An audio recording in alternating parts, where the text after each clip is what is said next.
Red কার্পেটে তো এক এক করে তারকাদের আমরা দেখতেই পাচ্ছি, তারা আসছেন, তারা কতটা এক্সাইটেড তারা বলছেন। এই মুহূর্তে এই শো নিয়ে, মানে আমাদের টিভি9 বাংলা ঘরের বায়োস্কোপ নিয়ে সৃজা দাদা কতটা এক্সাইটেড বলুন তো। এই মুহূর্তে আমরা পেয়ে গেছি তাকে, চলুন সরাসরি তার কাকে জিজ্ঞেস করি। অবভিয়াসলি তোমার লুকটা একটু আজকে অন্যরকম, এটা আমরা খুব একটা দেখে অভ্যস্ত নই, খুবই ভালো লাগছে দেখতে। আর শোয়ের জন্য কতটা এক্সাইটেড? আমার খুব ভালো লাগছে এসে, কারণ এই যে আয়োজনটা, এটা অন্যান্য পুরস্কারের থেকে অনেকখানি আলাদা। আর সবচেয়ে বড় কথা, যারা কাজ করেন সারা বছর ধরে, তাদের কোথাও একটা স্বীকৃতির দরকার হয় সামনে এগিয়ে চলার জন্য।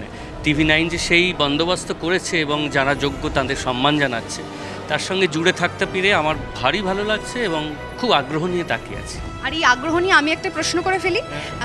সৃজা দাদার লেখা যারা আমরা পড়ি, জানি কী ধরনের লেখা হয়, কিন্তু সিরিয়ালে যখন শাশুড়ি বৌমার ঝগড়া হয়, সেগুলো কি দেখা হয়? দেখা সত্যি হয় না, কিন্তু এটা বলি যে সিরিয়ালের জন্য কিন্তু প্রচুর গান লিখতে হয়। ফলে বাংলা সিরিয়ালের গানগুলো যাতে একটু অন্যরকম শোনায়, আমরা তার জন্য নিরন্তর চেষ্টা করি, লড়াই করি। এবং এটা বলতে ভালো লাগছে যে এখন যে কটা বাংলা সিরিয়াল চলে, তার মধ্যে অনেকগুলো টাইটেল সং আমার লেখা, সেটা একটা কোনোভাবে জুড়ে থাকে। মানে বাড়িতে কি কেউ দেখে সিরিয়াল? হ্যাঁ হ্যাঁ হ্যাঁ, অবশ্যই দেখেন, আমার মা দেখেন। ফলে মা নিয়মিত দর্শক।